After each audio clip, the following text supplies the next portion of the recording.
Hello students, अब next topic हम देखने वाले हैं परसेंटेज प्योरिटी ऑफ सैंपल।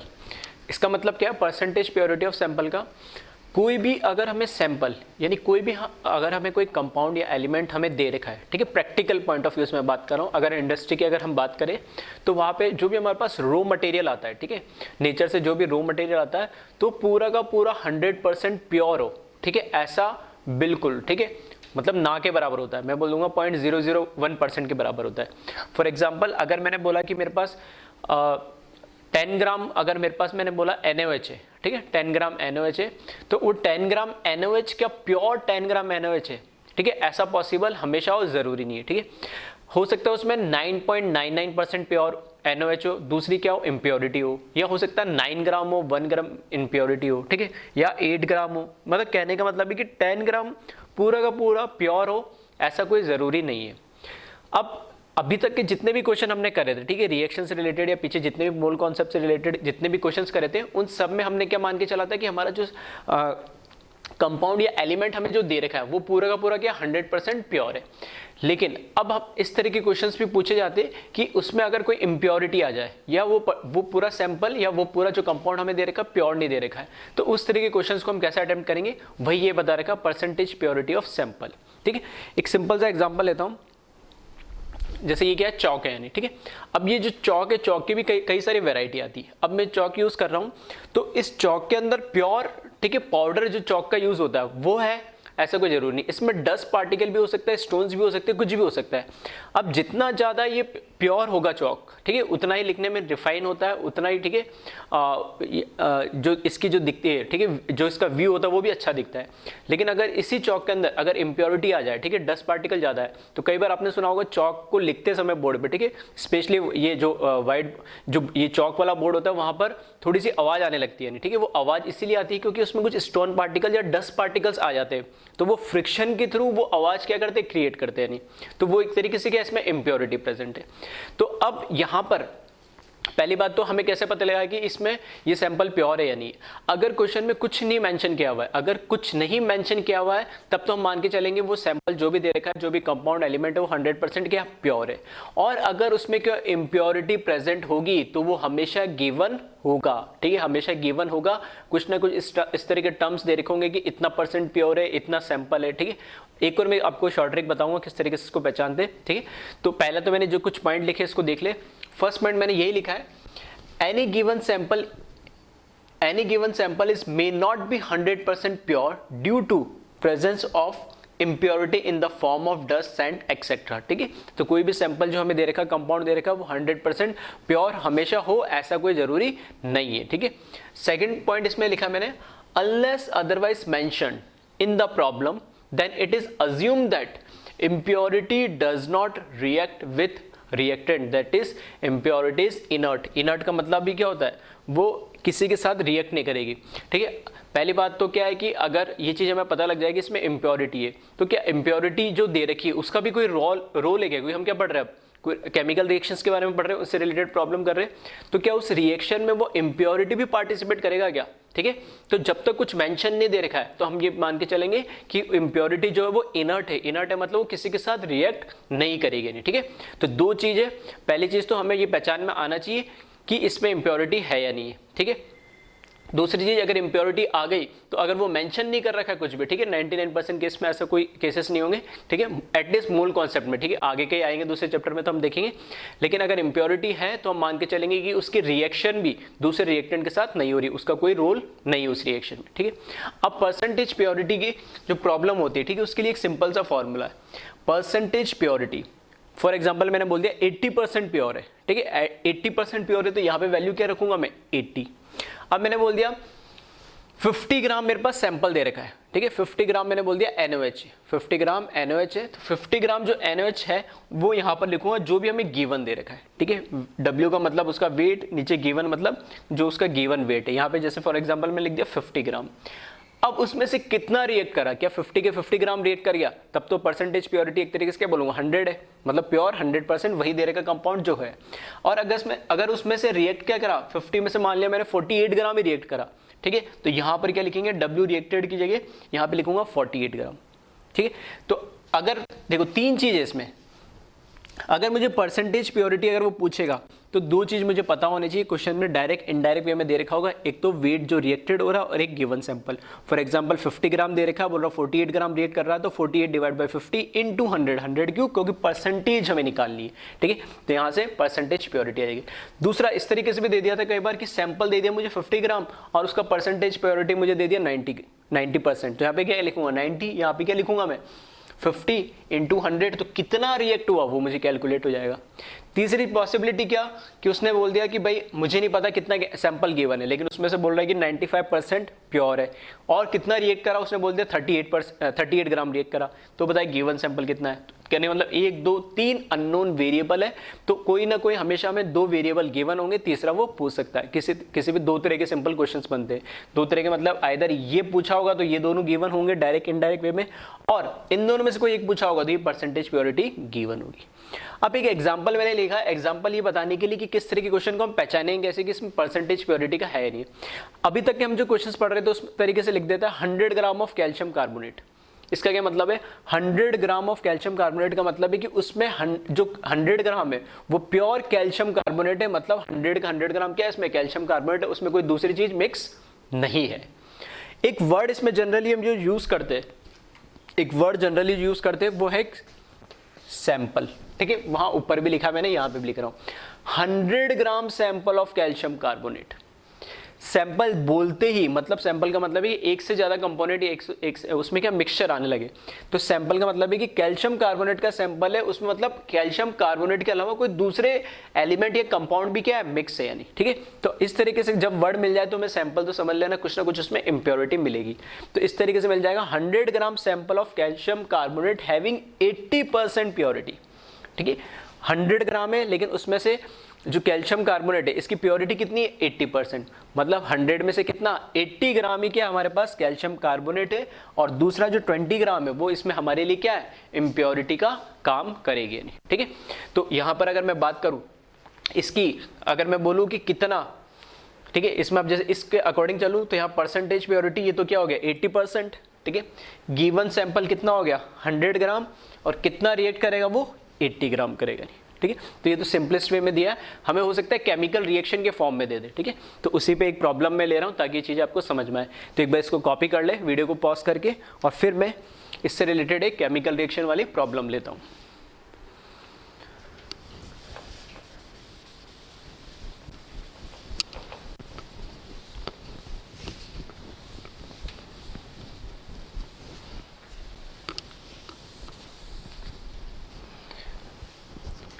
तो ये क्वेश्चन इसमें हमें दे रखा है एक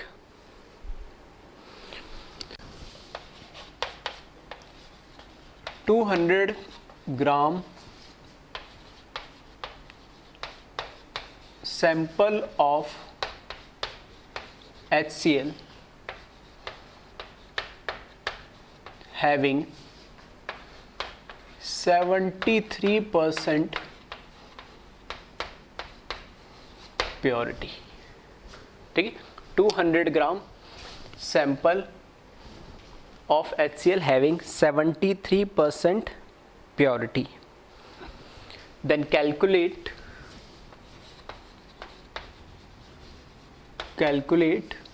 weight, then calculate weight of NaOH sodium hydroxide required to neutralize given sample of HCl, ठीक है। अब यहां पर हमें क्या दे दिया है, इक्वेशन दे दिया 200 ग्राम सैंपल ऑफ HCl है, उस सैंपल की जो प्योरिटी है वो 73% है। इसका मतलब है कि उसमें 73% ही क्या है HCl है। अगर 73% ही HCl है तो रिमेनिंग क्या हो जाएगा, उसमें कोई ना कोई इम्प्योरिटी होगी। अब आगे क्वेश्चन ये दे दिया कि जो भी हमें सैंपल दे रखा है उस सैंपल के अकॉर्डिंग हमें इसने बोला calculate weight of NaOH required, मतलब HCl का एक एसिड है, NaOH का एक बेस है, ठीक है, तो वापस एसिड बेस न्यूट्रलाइजेशन रिएक्शन होगी। ठीक है, तो इस सैंपल की रिएक्शन मैंने NaOH के साथ कराऊंगा तो क्या होगा, एसिड बेस न्यूट्रलाइजेशन रिएक्शन होगी। और जो भी इसमें इंप्योरिटी, अब कुछ नहीं मेंशन कर रहा है तो हम क्या मान के चल रहे हैं, वो इंप्योरिटी इस रिएक्शन में कोई पार्टिसिपेट नहीं करेगा, कोई रिएक्शन नहीं होगी। सिर्फ रिएक्शन किसकी होगी, HCl की रिएक्शन होगी NaOH के साथ। तो ये एसिड, ये बेस, तो एसिड बेस न्यूट्रलाइजेशन रिएक्शन होगी। तो ये कह रहा है कि जब ये एसिड जितना भी हमें दे रखा है तो मैं कितना बेस इसमें यूज करूं ताकि पूरा का पूरा जो HCl दे रखा वो क्या हो जाए, न्यूट्रलाइज हो जाए। ठीक है, ये हमारा क्वेश्चन है। तो देखिए इसको, अब पहले तो क्या करूं, मेरे पास HCl कितना वो मैं पता कर लूं। तो HCl कितना पता करने के लिए मुझे देखो, परसेंटेज प्योरिटी मुझे दे रखा है 73%, कितना रिएक्ट होगा हमें नहीं पता है, लेकिन कितना गिवन दे रखा वो मुझे दे रखा है 200 ग्राम। तो यहां से मुझे पता लग जाएगा कि एक्चुअल सैंपल कितना रिएक्ट करेगा, वो कितना गिवन होगा। ठीक है, तो यहां से अगर मैं इसको देखूं, ठीक है, इस फॉर्मूले में एज इट इज इसकी क्या रख दे, हम वैल्यू रख दे। तो परसेंटेज प्योरिटी जहां लिखा हुआ है, परसेंटेज प्योरिटी जहां लिखा हुआ है वहां पर, ठीक है, वहां पर तो हम क्या लिख देंगे 73 इस फॉर्मूले के अकॉर्डिंग। ठीक है, यहां पर परसेंटेज प्योरिटी तो वेट ऑफ, ठीक है, HCl रिएक्टेड और वेट जो हमें सैंपल का गिवन है इनटू 100। तो परसेंटेज प्योरिटी मुझे दे रखी है 73, ये मुझे HCl का वेट कितना है कैलकुलेट करना है 200 ग्राम, ये गिवन दे रखा है सैंपल इनटू 100। तो ये कितना हो जाएगा 2, और वेट ऑफ HCl कितना हो जाएगा 146 ग्राम, क्योंकि यहाँ पे 200 भी किस में दे रखा है, ग्राम में दे रखा है। तो वेट ऑफ HCl कितना आ जाएगा मेरे पास, ये वो वेट आ गया जो रिएक्ट करेगा नहीं। ठीक है, 146 ग्राम रिएक्ट करेगा। अब हमें पता है एसिड बेस न्यूट्रलाइजेशन रिएक्शन के अंदर ये एसिड है और ये हमारा क्या है NaOH बेस है, ये दोनों रिएक्ट करके सॉल्ट बनाते हैं NaCl प्लस H2O वाटर बनाते हैं। ठीक है, बता चुका हूँ पहले मैं ये कि एसिड का H प्लस और बेस का OH माइनस रिएक्ट करके H2 बनाते हैं और ये क्या बना लेता है सॉल्ट। ठीक है, तो इसको बोलते हैं एसिड बेस न्यूट्रलाइजेशन रिएक्शन। अब इसमें हमारे पास ये जो दे रखा है, ये दे रखी है 146 ग्राम, ये हमें सैंपल से पता लग गया कि इसमें सिर्फ 200 में से कितना, सिर्फ 146 ग्राम इस रिएक्शन में पार्टिसिपेट करेगा। तो इस 146 ग्राम को न्यूट्रलाइज करने के लिए कितना NaOH चाहिए, मतलब इस रिएक्शन को पहले तो देख ले क्या बैलेंस्ड है। तो यहाँ से दिख रहा है बिल्कुल एक H 2H, तो यहाँ पे 2H दिख रहे, एक Cl एक Cl, एक Na एक Na, एक O एक O, पूरी रिएक्शन बैलेंस्ड है। मतलब 1 मोल HCl रिएक्ट करेगा 1 मोल NaOH के साथ, तो 1 मोल NaCl बनाएगा और 1 मोल H2 देगा। तो यहाँ पर अगर मुझे पता लग जाए कि 146 ग्राम में कितने मोल्स है, तो मैं उतने ही मोल्स क्या मुझे चाहिए होंगे NaOH के, और NaOH के अगर मोल्स पता लग गए तो वहाँ से मैं वेट बेस का क्या कर लूँगा, कैलकुलेट कर लूँगा। ठीक है, तो यहाँ से देख ले, अगर मैं बात करूँ, ये तो क्या दे रखा है, इसका वेट दे रखा है। अगर मैं मोल की बात करूँ, किसकी मोल की, HCl की मोल की बात करूँ, तो मोल कैसे निकालते, वेट अपॉन मॉलिक्यूलर वेट। तो वेट 146 दे रखा और मॉलिक्यूलर वेट ऑफ HCl, ठीक है, क्लोरीन का होता है 35.5 और हाइड्रोजन का 1, तो टोटल कितना हो जाएगा 36.5, और इसको कैलकुलेट करेंगे 36.5, तो ये कितना आ जाएगा 4 टाइम्स हो जाएगा, क्योंकि 36.5 इंटू 2 करोगे तो कितना आ जाएगा 73, और 73 का ट्वाइस करोगे तो 146 आ जाएगा, तो टोटल कितना हो जाएगा 4। इसका मतलब वो है कि HCl के कितने मोल है मेरे पास 4।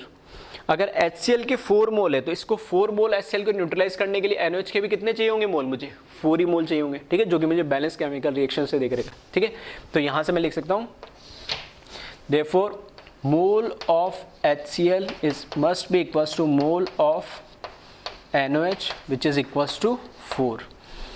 तो mole of NaOH is also equals to weight upon molecular weight। तो मोल दे दिया मुझे 4, वेट, ठीक है, वेट मुझे कैलकुलेट करना है किसका, NaOH का, कि कितना वेट हमें लेना है। नहीं, ठीक है, हो सकता है क्वेश्चन में मोल भी पूछ लेता और डायरेक्ट आंसर वही खत्म हो जाता।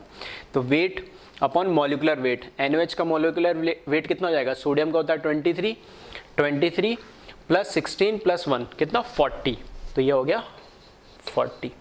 तो यहाँ से वेट जो NaOH का आएगा कैलकुलेट होके तो 160 ग्राम, ये हमारा क्या हो जाएगा, आंसर हो जाएगा। ठीक है, तो इस तरह के क्वेश्चन आप देखोगे तो अभी भी फिर मैंने कुछ नया नहीं करा है। ये सब चीजें एसिड बेस टाइप रिएक्शन, एक के मोल दे रखे, दूसरे के निकालना है, दूसरे के वेट निकालना है, सब तरह के सारे क्वेश्चन हम केमिकल रिएक्शन में कर चुके हैं, problem based on chemical reaction. बस अब यहाँ पे थोड़ा सा ट्विस्ट नया क्या आ गया, अगर कोई परसेंटेज प्योरिटी, बस इतना सा काम हमारा इसमें ऐड हो गया कि अगर हमें क्या दे दिया कि उसका सैंपल दे दिया और उसमें बता दिया कि परसेंटेज कितना प्योरिटी है, तो हम पहले क्या निकाले, उस परसेंटेज से एक्चुअल कितना वेट रिएक्ट करेगा वो हम निकाल लें। ठीक है, तो उसके अकॉर्डिंग बाकी की कैलकुलेशन देखोगे तो सब चीज़ें बार बार रिपीट हो जा रही। बस आगे जैसे जैसे हम टॉपिक पढ़ते जा रहे हैं उसमें थोड़े थोड़े से ट्विस्ट, ठीक है, थोड़े थोड़े से जैसे कॉन्सेप्ट नहीं आ रहे वो चीज़ें ऐड होती आ रही, बाकी चीज़ें सब एज इट इज सेम है। तो एक बार इसको कॉपी कर ले और फिक्स, ठीक है, और फिर हम नेक्स्ट टॉपिक पे बढ़ते हैं।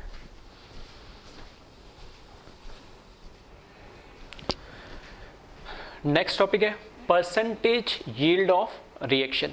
परसेंटेज यील्ड क्या होता है, किसी भी रिएक्शन में प्रोडक्ट कितना एक्चुअली बन रहा है उसको हम बोलते हैं परसेंटेज यील्ड ऑफ रिएक्शन। अगर मैं बात करूं प्रैक्टिकली इंडस्ट्री के अंदर कोई भी रिएक्शन होती है, जैसे मैंने कोई रिएक्शन जैसे ये लिखी, अमोनिया की रिएक्शन लिखी, तो क्या अमोनिया की रिएक्शन जो ये हो रही है 100% एज इट इज होती है क्या, ठीक है, एज इट इज होती है। मतलब मैं अगर बोल रहा हूँ इस रिएक्शन के अकॉर्डिंग कि 1 मोल अमोनिया के साथ रिएक्शन 3 मोल हाइड्रोजन रिएक्ट करेंगे तो हमेशा 2 मोल अमोनिया बनेगा क्या, ठीक है। तो ये तो हम बात करते हैं थियोरेटिकली, लेकिन हमें पता है कि इंडस्ट्री के अंदर जो रॉ मटेरियल जाता है, ठीक है, अभी जो लास्ट टॉपिक में हमने बात करा था जैसे परसेंटेज प्योरिटी में, तो वो जो रॉ मटेरियल है यही प्योर नहीं है। अगर मैं बोल रहा हूँ कि इसका 100 ग्राम और इसका 300 ग्राम लिया तो इसके अकॉर्डिंग इसका कितना 200 ग्राम बनना चाहिए, ठीक है, नहीं ऐसा नहीं होगा, वो मोल के अकॉर्डिंग मोल से देखना पड़ेगा। लेकिन मैं कहने का मतलब है कि अगर मैंने इसका जो भी रेशियो लिया है, ठीक है, तो इसका 100 ग्राम पूरा का पूरा कन्वर्ट हो जाएगा कि अमोनिया में, ठीक है, वो डिपेंड करेगा कि वो 100 ग्राम पहले नाइट्रोजन होना तो चाहिए। उस नाइट्रोजन के जो कंपाउंड हमें दिया सैंपल हमने जो नाइट्रोजन का, अगर उसमें कोई इम्प्योरिटी होगी 2, 4, 5, 10%, तो कैसे पूरा 100% कन्वर्ट होगा। अगर 10% इम्प्योरिटी तो 90 ग्राम ही तो कन्वर्ट होगा, 100 नहीं होगा ना। तो इस वजह से हम उसको बोलते हैं परसेंटेज यील्ड। परसेंटेज यील्ड का मतलब है कि एक्चुअल में कितना प्रोड्यूस हुआ और थ्योरेटिकली कितना प्रोड्यूस होना चाहिए था। इसी को मैंने एग्जाम्पल से समझाया। फॉर एग्जाम्पल मैंने बोला नाइट्रोजन के अकॉर्डिंग देख रहा हूं, मैंने इसके इनिशियली क्या लिए 5 मोल, ठीक है, तो इसके 5 मोल लिए, तो इस बैलेंस केमिकल रिएक्शन से, क्योंकि रिएक्शन कैसी बैलेंस है, तो बैलेंस केमिकल रिएक्शन के अकॉर्डिंग इसके 5 मोल से अमोनिया के कितने मोल बनने चाहिए, 10 मोल। परसेंटेज यील्ड हमेशा हम प्रोडक्ट के अकॉर्डिंग देखते हैं, नहीं, ठीक है, किसके अकॉर्डिंग देते हैं, प्रोडक्ट के अकॉर्डिंग। तो इस बैलेंस केमिकल रिएक्शन के अकॉर्डिंग अगर नाइट्रोजन के 5 मोल मैंने लिए, ठीक है, मॉलिक्यूल के, तो अमोनिया के कितने मॉलिक्यूल बनेंगे, 10 मोल इस बैलेंस केमिकल रिएक्शन से, क्योंकि मुझे दिख रहा है 1:2 के रेशियो में हो रहा है, ठीक है। तो इसको मैं बोलूंगा थियोरेटिकली प्रोड्यूस्ड, टीपी, ठीक है, शॉर्ट में मैं इसको टीपी बोल रहा हूँ, थियोरेटिकली प्रोड्यूस। मतलब थियोरेटिकली मुझे दिख रहा है कि जितना मैं नाइट्रोजन के मोल्स लूंगा उसके डबल ही क्या बनेंगे, अमोनिया के मोल्स बनेंगे। लेकिन प्रैक्टिकली मैंने देखा कि जब मैंने इसके 5 मोल लिए तो इसके अमोनिया के 8 ही मोल बन रहे हैं। यानी प्रैक्टिकली मैंने क्या देखा कि जब इसके 5 मोल लिए तो, ठीक है, अमोनिया की क्या 8 ही मोल बन रहे। एक एग्जांपल लिया जस्ट मैंने, ठीक है, तो मैंने इसको क्या बोला, एक्चुअल प्रोड्यूस्ड। मतलब एक्चुअली तो इसके 8 ही मोल प्रोड्यूस हो रहे, लेकिन थ्योरेटिकल कितने होने चाहिए थे, 10। तो ये परसेंटेज यील्ड हमें बताता है कि उसकी एक तरीके से रिएक्शन की एफिशिएंसी कितनी है, या वो कितना हमारा जो प्रोडक्ट है वो प्रोड्यूस हो रहा है, वो किस पे डिपेंड करेगा कि हमारे पास जो रिएक्टेंट दे रखे उनकी प्योरिटी कितनी है। तो अगर सिर्फ पूछे परसेंटेज यील्ड बताओ, तो परसेंटेज यील्ड कैसे बताते हैं कि कितना हमारे पास एक्चुअल प्रोडक्ट मिला और कितना थ्योरेटिकली बनना चाहिए था, दोनों का रेशियो मल्टीप्लाई बाय 100 कर देंगे तो वो क्या बताएगा, परसेंटेज यील्ड। वही मैंने लिखा इसका फॉर्मूला। परसेंटेज यील्ड का मतलब है या तो वेट भी हो सकता है या मोल, किसी भी फॉर्म में आप लिख सकते हो, ठीक है, या तो वेट और मोल। एपी का मतलब है एक्चुअल प्रोड्यूस्ड, ठीक है, अब मैं पूरा नहीं लिख रहा हूँ, शॉर्ट में लिखा मैंने, एपी मतलब एक्चुअल प्रोड्यूस। कितना हमारे पास वेट एक्चुअल बना है प्रोडक्ट का, या कितने मोल्स एक्चुअल हमें बने, वो तो हमें लेंगे हम न्यूमरेटर में, और डिनोमिनेटर में लेंगे वेट और मोल एक्चुअल, सॉरी वेट और मोल जो थ्योरेटिकली कितना प्रोड्यूस होना चाहिए था, टीपी। टीपी का मतलब है थ्योरेटिकली जो प्रोड्यूस हुआ है। तो थ्योरेटिकली कितना हमारा प्रोडक्ट बनना था वो तो आएगा डिनोमिनेटर में, वो वैल्यू हमेशा मिलेगी ज़्यादा, और एक्चुअल ठीक है, वो मिलेगी हमें न्यूमरेटर में हमेशा लगेगी कम। अगर एक्चुअल भी 10 हो जाती तो दोनों परसेंटेज यील्ड क्या हो जाता 100%, मतलब जितना हम ले रहे उतना को उतना क्या कर रहा प्रोडक्ट में कन्वर्ट कर दे रहा है, तो वो 100% यील्ड 100 मैक्सिमम हो जाएगी। लेकिन कभी इससे 10 से तो ज़्यादा होगी नहीं, इस बैलेंस केमिकल रिएक्शन के अकॉर्डिंग 10 से तो ज़्यादा होगी नहीं, मतलब जितना हमने थ्योरेटिकली होना चाहिए था उससे कभी ज़्यादा एक्चुअल नहीं हो सकता, उसके बराबर हो सकता है। तो या तो 100 होगा या 100 से कम ही हमें परसेंटेज यील्ड मिलेगा। ठीक है, तो ये कॉन्सेप्ट समझ में आया होगा कि परसेंटेज यील्ड का मतलब क्या होता है। परसेंटेज यील्ड का मतलब है कि कितना हमारा, ठीक है, किसी भी केमिकल रिएक्शन के अकॉर्डिंग कितना हमारा प्रोडक्ट प्रोड्यूस हो रहा है। ठीक है, तो वो डिपेंड करेगा कि हमारे पास जो हमने रिएक्टेंट लिए उनकी प्योरिटी कितनी है। तो इसमें भी वापस वही चीज़ है, परसेंटेज यील्ड पूछेगा तो ये दो चीज डायरेक्ट और इनडायरेक्ट वे में गिवन दे रखी होगी। अदरवाइज परसेंटेज यील्ड अगर उसने गिवन दे रखी होगी तो हो सकता है वो एक्चुअल कितना प्रोड्यूस हो रहा होगा, ठीक है, वो पूछ सकता है। या ये भी पूछ सकता है अगर एक्चुअल दे रखा होगा तो कितना सैंपल यानी कितना एक्चुअली उस रिएक्शन से, अगर रिएक्शन हमें नहीं दे रखी तो ये भी पूछ सकता है। ठीक है, वैसे ये नहीं पूछेगा जनरली, एक्चुअली कितना प्रोड्यूस हो रहा है या तो ये पूछ सकता है या परसेंटेज यील्ड ये पूछ सकता है। अब वापस से वही कह रहा हूँ, प्रॉब्लम्स हमारी वैसी रहेगी। ठीक है, केमिकल रिएक्शन की प्रॉब्लम हमारी वैसी रहेगी, बस उसमें एक ही क्वेश्चन, एक ही कॉन्सेप्ट एक्स्ट्रा हमारा क्या हो गया, ऐड हो गया। तो इसी को, ठीक है, एक बार इसको कॉपी कर ले और इसी पे एक एग्जांपल और ले लेता हूं ताकि ये और ज़्यादा क्लियर हो जाएगा। ठीक है, तो इसको कॉपी करें जल्दी से, वीडियो को पॉज करके कॉपी कर ले इसको। इस पे जो न्यूमेरिकल है, ठीक है, इस पे एक प्रैक्टिस के लिए मैं न्यूमेरिकल लिख देता हूँ।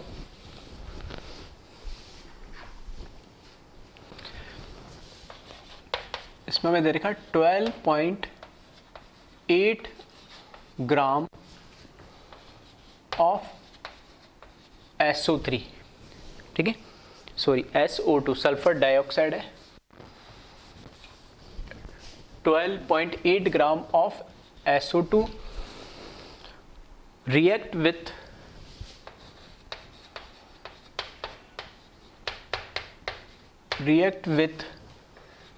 3.2 gram of O2 oxygen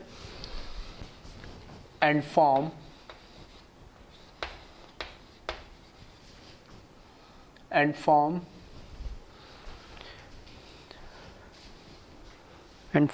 SO3 sulfur trioxide and form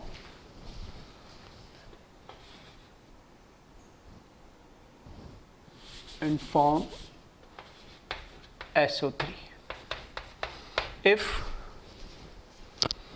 if 6 gram of SO3 produced, if 6 gram of SO3 produced, then calculate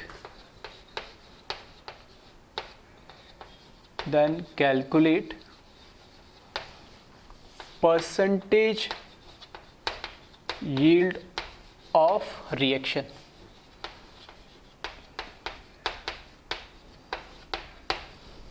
ठीक है, then calculate percentage yield of reaction. देखो क्वेश्चन क्या दे रखा है, 12.8 gram of SO2 react with 3.2 gram of O2। SO2 की reaction O2 के साथ हो रही है और क्या बना रहा है, SO3 बना रहा है। Sulphur dioxide react with oxygen and form SO3। Then वो कह रहा है कि if 6 gram of SO3 produce, अब वो कह रहा है कि इस रिएक्शन से जो हमें SO3 हमारा जो प्रोडक्ट है वो कितना मिल रहा है, 6 ग्राम मिल रहा है, तब बताना परसेंटेज यील्ड ऑफ रिएक्शन क्या होगी। ठीक है, तो इसमें हमें बताना है कि परसेंटेज यील्ड ऑफ रिएक्शन क्या होगी। तो देखिए इसमें ये हमें कैलकुलेट करना है परसेंटेज यील्ड। अब दो वैल्यू हमें चाहिए होगी, एक तो एक्चुअल प्रोड्यूस कितना है और थ्योरेटिकली कितना प्रोड्यूस हो रहा है। तो थोड़ा सा वीडियो को पॉज करें या सोचे कि इसमें क्या कोई वैल्यू हमें एक्चुअल प्रोड्यूस या थ्योरेटिकल प्रोड्यूस दे रखी है, और अगर नहीं दे रखी है तो हम कैसे उसको डिटरमाइन करेंगे।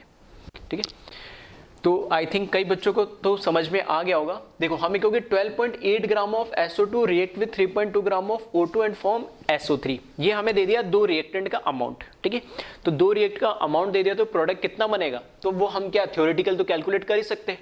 ठीक है, तो वहां पे अगर दो रिएक्टेंट दे रखे और दो की इन्फॉर्मेशन दे रखी तो हमें क्या देखना पड़ेगा, पहले लिमिटिंग रिएजेंट, ठीक है, उनमें से LR कौन सा है, तो वही तो डिसाइड करेगा प्रोडक्ट कितना बनेगा। तो थ्योरेटिकल कितना बनेगा वो वहां से हम देख सकते हैं। फिर आगे इन्होंने दे दिया if 6 gram of SO3 produce, मतलब अब उसने बता दिया कि SO3 एक्चुअल बन कितना रहा है 6 ग्राम, तो ये जो AP की वैल्यू है ये इन्होंने 6 ग्राम ऑलरेडी क्वेश्चन में गिवन दे दिए। हमें जो यहां से वैल्यू मिलेगी वो किसकी मिलेगी, TP की, थ्योरेटिकली कितना प्रोड्यूस हो रहा है उसकी वैल्यू मिलेगी। ठीक है, तो इस क्वेश्चन को मैं आगे बढ़ा रहा हूं। तो सबसे पहले तो मैं क्या करूं इसमें, क्योंकि एक्चुअल प्रोड्यूस तो मुझे पता लग गया, थ्योरेटिकल कितना प्रोड्यूस होना चाहिए वो मैं पहले क्या कर लूँ, कैलकुलेट इसमें कर लूँ। ठीक है, तो उसके लिए मैं लिख रहा हूँ पहले, और रिएक्शन भी अब तो लिखना आ गई होगी कि SO2 दे दिया इसने, प्लस उसके साथ कौन रिएक्ट करेगा, O2, और क्या बना रहा है SO3। ये तो क्वेश्चन से पता लग रहा है, तो वैसे मैंने रिएक्शन लिख दी।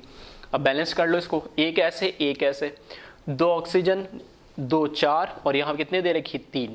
तो क्या करूँ, इसको तो चेंज नहीं कर सकता, यहाँ पे भी चेंज नहीं कर सकते, यहाँ कर सकते, 3 बनाना, तो मैं क्या करूँ इसको 1/2 से कर दूँ, तो 1/2 और 3, 2 और 1 3, उधर भी 3, तो 1/2 फ्रैक्शन से हटाने के लिए क्या करूँ, पूरे को 2 से मल्टीप्लाई कर दूँ, तो यहाँ पे भी 2 आ जाएगा, यहाँ से ये हट जाएगा, 2 से मल्टीप्लाई होगा, और यहाँ पे भी क्या आ जाएगा 2 आ जाएगा।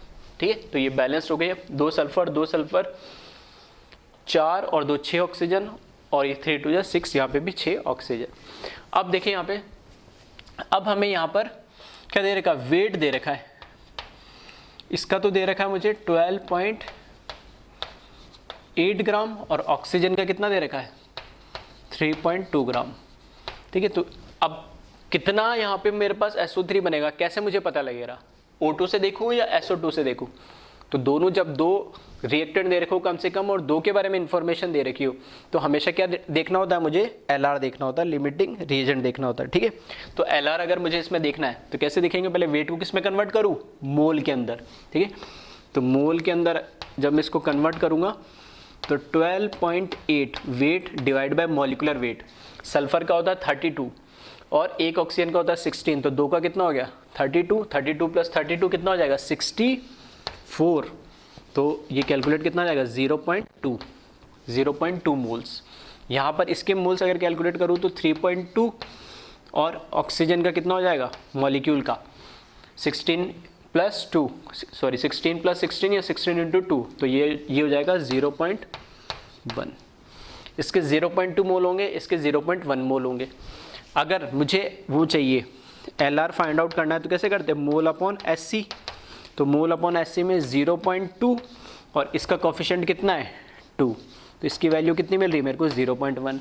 यहाँ पे 0.1 इसके मोल और इसका कोफिशिएंट 1, तो इसकी वैल्यू भी क्या मिल रही है 0.1 ही मिल रही।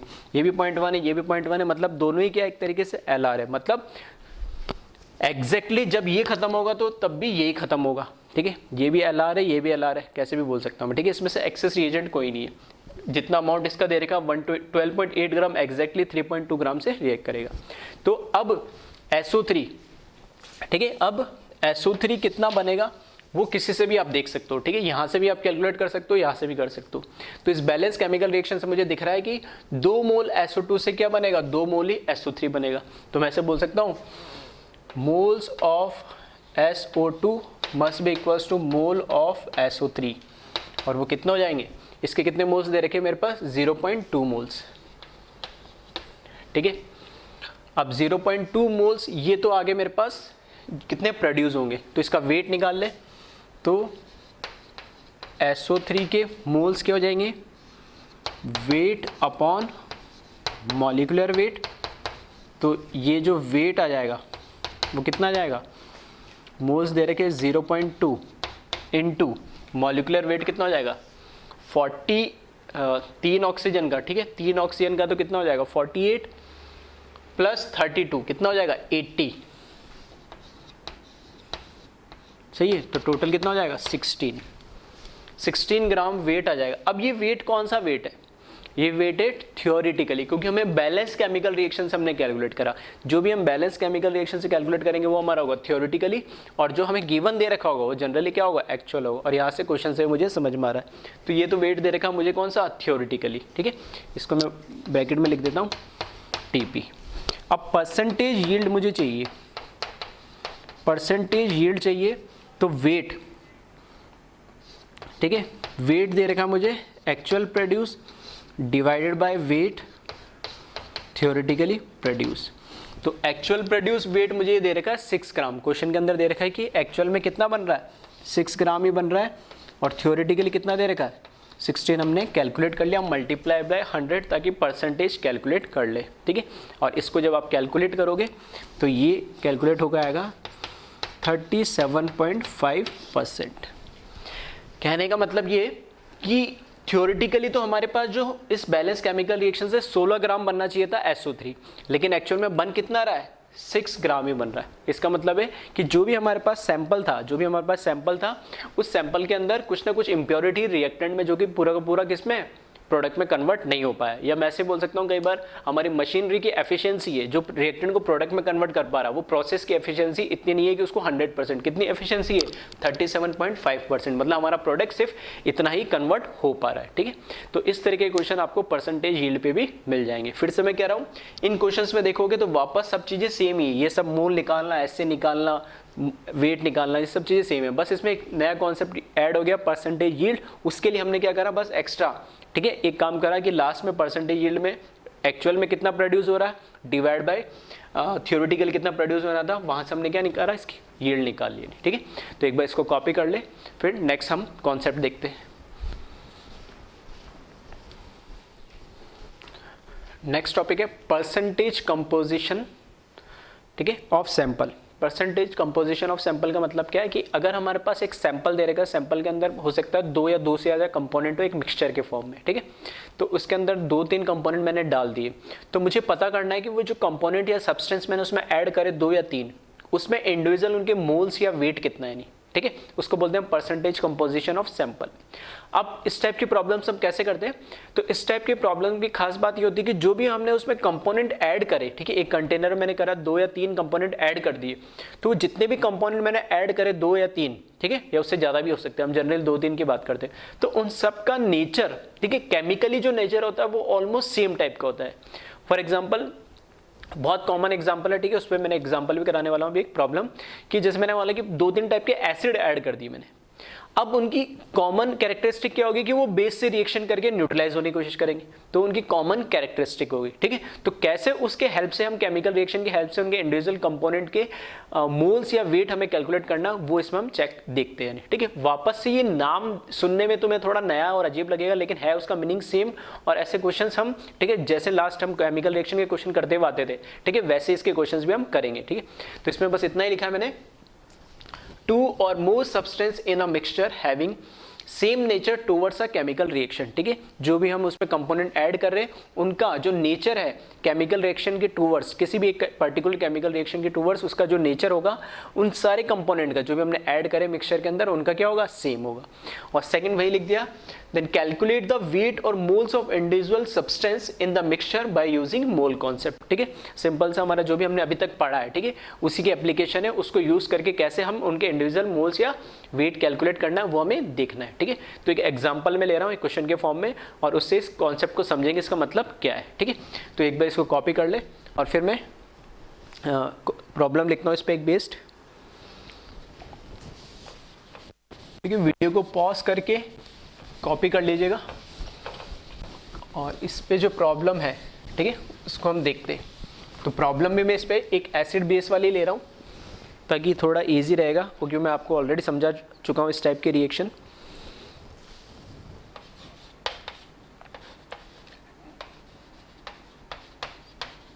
Ten moles of mixture of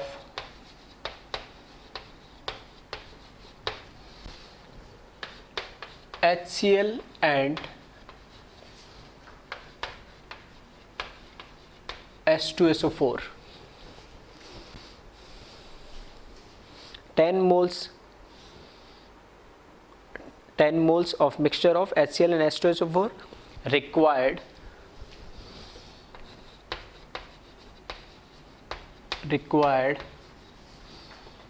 16 moles of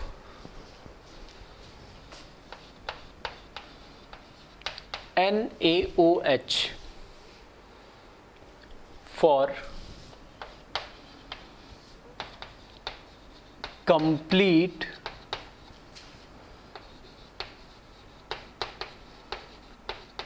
neutralization, for complete neutralization. Then calculate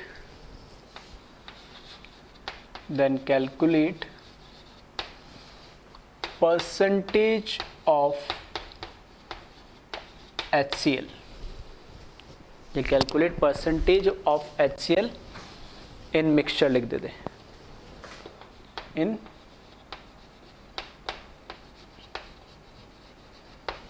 mixture.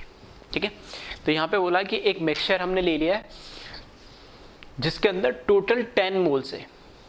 Total 10 moles का मतलब है कि उसमें HCl भी और H2SO4 भी है. तो हो सकता है HCl के 2 मोल हो तो H2SO4 के 8 हो, या HCl के 6 मोल हो तो H2SO4 को 4 हो. तो दोनों का समेशन 10 है, दोनों को मिला के 10 मोल्स है. तो उसने बोला है कि ये जो मिक्सचर है, ये टोटल जो मिक्सचर है, क्योंकि दोनों मिक्सचर को ध्यान से देखोगे तो HCl भी एक एसिड है और H2SO4 भी क्या है, एक एसिड है, hydrochloric acid plus sulphuric acid. H2SO4 क्या है, सल्फ्यूरिक एसिड. तो दोनों ही क्या एसिड है. तो दोनों एसिड है तो दोनों को न्यूट्रलाइज करने के लिए क्या चाहिए होगा, बेस चाहिए होगा. तो इसने बोला कि दोनों जो एसिड है उन दोनों को मिला के जो 10 मोल्स है उनको कंप्लीटली जो न्यूट्रलाइज कर रहा है वो कितना कर रहा है, 16 मोल्स ऑफ NaOH. ठीक है, 16 मोल चाहिए हमें NaOH के, जो इस सैंपल को क्या करेगा, न्यूट्रलाइज कर देगा. तो इसने पूछा है कि इनिशियली जो हमने सैंपल लिया 10 मोल्स का, ठीक है, जिसमें HCl और H2SO4 दोनों है, तो उसमें से कितना परसेंटेज HCl का होगा. तो परसेंटेज निकालने के लिए मुझे पता लगे टोटल मोल्स तो कितने 10 है.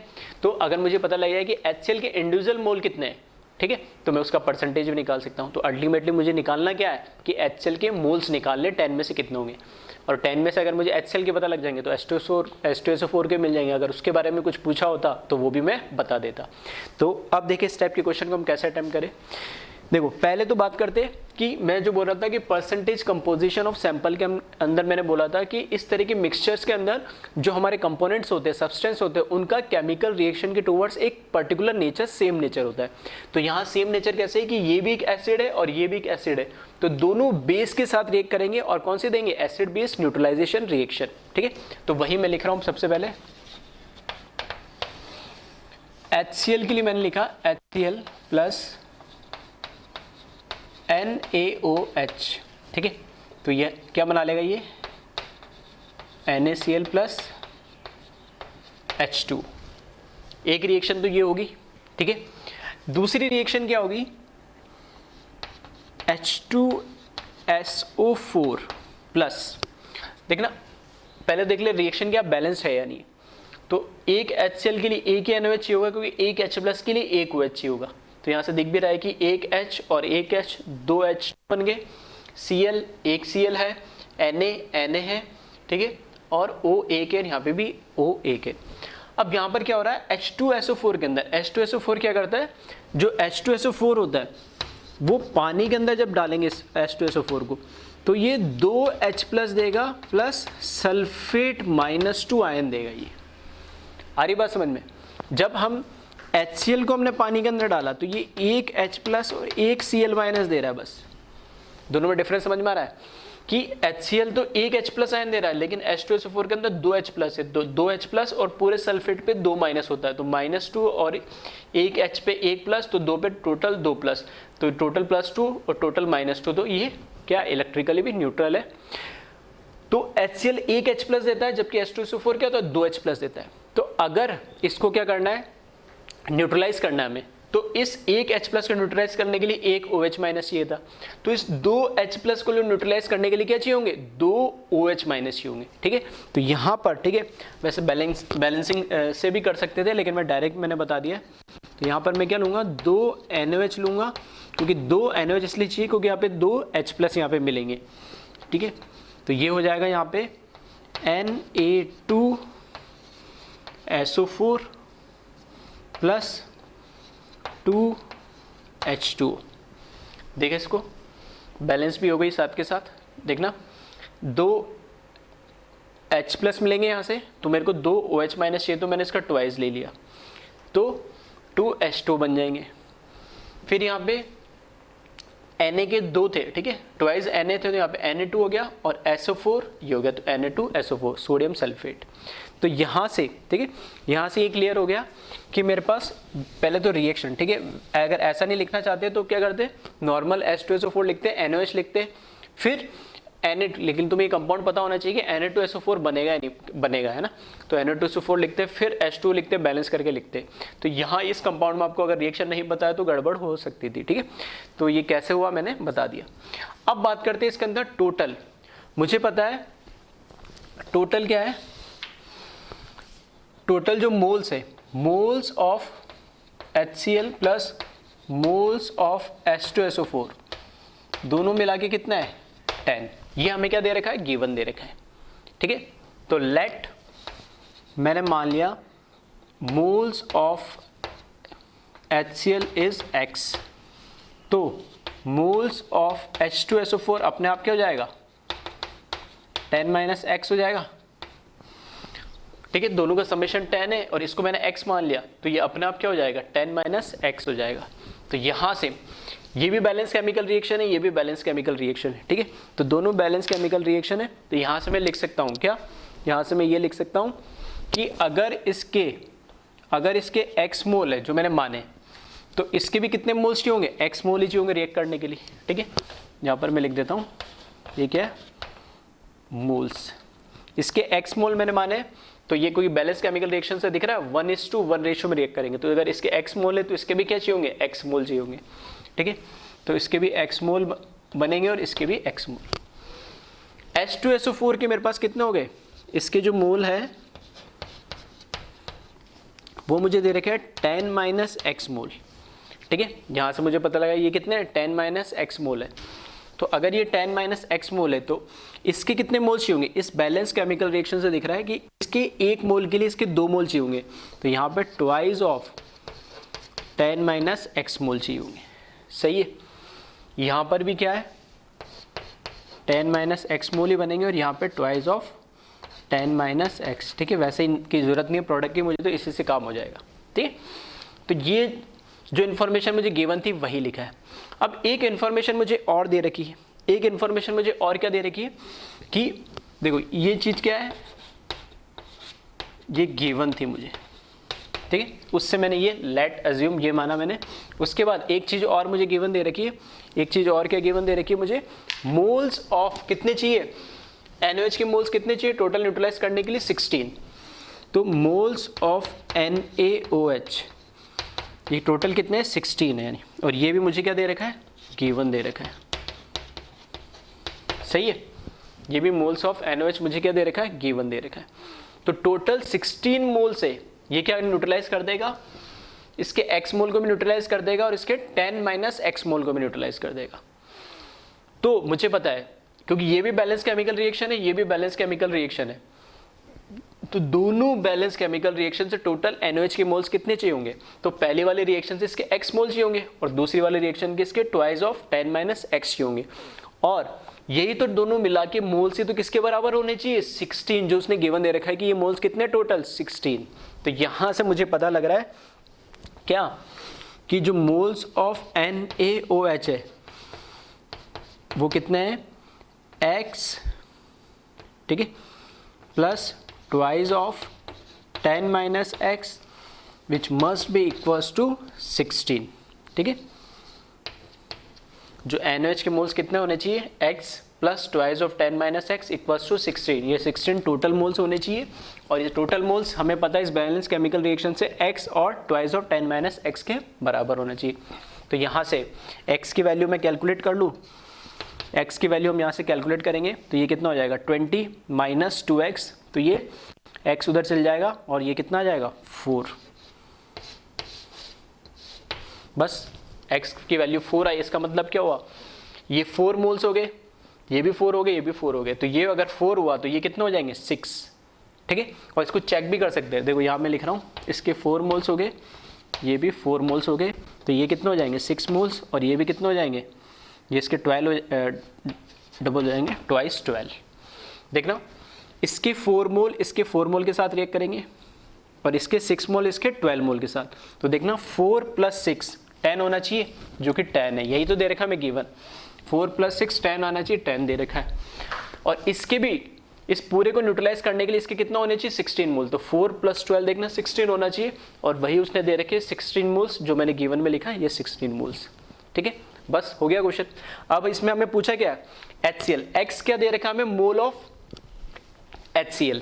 ठीक है, तो अगर इसके मुझे मोल्स पता लग गए, और इसका क्या पूछा है इसने, परसेंटेज पूछा है, तो परसेंटेज अगर मुझे पूछा है परसेंटेज ऑफ HCl, तो HCl के कितने मोल आ गए 4, टोटल मिक्सचर के मोल्स कितने दे रखे मुझे 10, इंटू क्या कर दूं 100, परसेंटेज आ जाएगी। ठीक है, तो कितना आ जाएगा 40%, ये हमारा क्या हो जाएगा आंसर हो जाएगा। ठीक है, तो इस तरीके से इस क्वेश्चन को भी ध्यान से देखोगे तो क्वेश्चन में कुछ हमने नया कुछ करा नहीं। ठीक है, बेसिक से फंडामेंटल्स हमसे यूज करें और लॉजिकल, ठीक है, जो बेसिक लॉजिकल्स होते हैं, ठीक है, क्वेश्चन में जो लैंग्वेज बोली थी वो हमने यूज करा था। हाँ, इस टाइप के क्वेश्चन का मीनिंग क्या होता है वो मैंने इस टॉपिक, ठीक है, ये टॉपिक की हेडिंग डाल के मैंने दे दिया कि परसेंटेज कंपोजिशन ऑफ मिक्सचर, मतलब मिक्सचर एक टाइप के पर्टिकुलर रिएक्शंस देते हैं, उसमें हो सकता है 2 भी कंपोनेंट हो 3 भी हो। ठीक है, तो वो उसकी हेल्प से इस तरह के क्वेश्चन हमें कैसे सॉल्व करने हैं वो मैंने बता दिया। ठीक है, तो एक बार इसको कॉपी कर ले।